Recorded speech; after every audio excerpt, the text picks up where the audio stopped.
யாரெல்லாம் இந்த doodle art try பண்ணியிருக்கீங்க அப்படின்னு சொல்லுங்க. ரொம்ப நாளாவே இது வந்து ட்ரை பண்ணணும் அப்படின்னு ஆசை. ஸோ ஏதாவது ஒரு தீம் பேஸ் பண்ணி பண்ணலாம் அப்படின்னு சொல்லிட்டு நான் சூஸ் பண்ணியிருக்கிற தீம் தான் இந்த கேண்டி அப்படின்ற தீம். ஃபர்ஸ்ட் கேண்டின்னு ரைட் பண்ணி ஒரு அவுட்லைன் மாதிரி ட்ரா பண்ணி அதை ஃபுல்லாக நான் கலர் பண்ணி இப்படி எடுத்துக்கிறேன். அண்ட் தென் நமக்கு பிடிச்ச கேண்டி, நம்ம பார்த்த கேண்டி அண்ட் பின்ட்ரெஸ்ட்ல இருந்து சில ரெஃபரன்ஸ் இமேஜஸ்லாம் எடுத்து அதை யூஸ் பண்ணி நான் வரைஞ்சிருக்கேன். இது இங்கே தான் வரையணும் அப்படின்ற எந்த கண்டிஷனும் கிடையாது இந்த டூடுல் ஆர்ட்க்கு. நமக்கு பிடிச்சதை, பார்த்ததை, நமக்கு ரெஃபரன்ஸாக இமேஜஸாக எடுத்ததை எல்லாத்தையுமே அங்கங்கே ரேண்டமாக ஒரு பேஜ் ஃபுல்லாக நம்ம கொச கொசன்னு வரைஞ்சாலே ரொம்ப சூப்பராக அழகாக தெரியும் இந்த டூடுல் ஆர்ட். யாரெல்லாம் ட்ரை பண்ணியிருக்கீங்க அப்படின்னு சொல்லுங்கள். எனக்கு இதாங்க ஃபஸ்ட் டைம். ரொம்ப நாளாகவே வீடியோஸ் வந்துட்டு கண்டினியூஸாக போடணும் அப்படின்னு நினைக்கிறேன். சொன்னாலே நடக்க மாட்டேங்குது. ஸோ அதனால சொல்ல வேண்டாம், ட்ரை பண்ணி பார்ப்போம். ஓகேவா? இப்போ நான் ரேண்டமாக ட்ரா பண்ணியிருக்கேன். என்னென்ன கேண்டீஸ்லாம் வரைஞ்சிருக்கேன் அப்படின்னு ஏதாவது கெஸ் இருந்துச்சுன்னா சொல்லுங்கள்.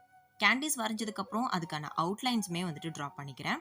இது எல்லாத்துலேயும் நான் கலர் பண்ணி எடுத்துக்க போகிறேன். டக்குன்னு எனக்கு ஸ்டிக் பென் தான் கிடச்சிது. ஸோ அதனால் அது யூஸ் பண்ணி பண்ணியிருக்கேன். நார்மல் பென்சில் யூஸ் பண்ணியோ, ஸ்கெட்ச் யூஸ் பண்ணியோ எது வேணாலும் யூஸ் பண்ணலாம். இப்போ நான் எனக்கு பிடிச்ச கேண்டீஸ் நிறைய வந்துட்டு ட்ரா பண்ணியிருக்கேன். பண்ணினது எல்லாத்தையுமே அந்த அவுட்லைன் மாதிரி ட்ரா பண்ணியிருக்கேன் இல்லையா, அதில் வந்து கலர் பண்ணி எடுத்துக்க போகிறேன். தென் எக்ஸ்ட்ரா இருக்கிற கேப்ஸ்லாம் flowers, heart shape, normal circle இந்த மாதிரிலாம் ட்ரா பண்ணி ஃபில் பண்ணிக்கிறேன். இப்போ இது எல்லாத்தையும் கலர் பண்ணி எடுத்ததுக்கப்புறம் எப்படி இருக்குது அப்படின்றத காமிக்கிறேன். எப்படி கலர் பண்ண போகிறேன் அப்படின்னு பார்த்தீங்கன்னா, அது இந்த இடத்துல கலர் பண்ணி எடுத்துக்க போகிறேன். கலர் பண்ணிட்டு காமிக்கிட்டா? இதோ கலர் பண்ணியாச்சு. அவுட்லுக் இப்படி தான் இருந்தது.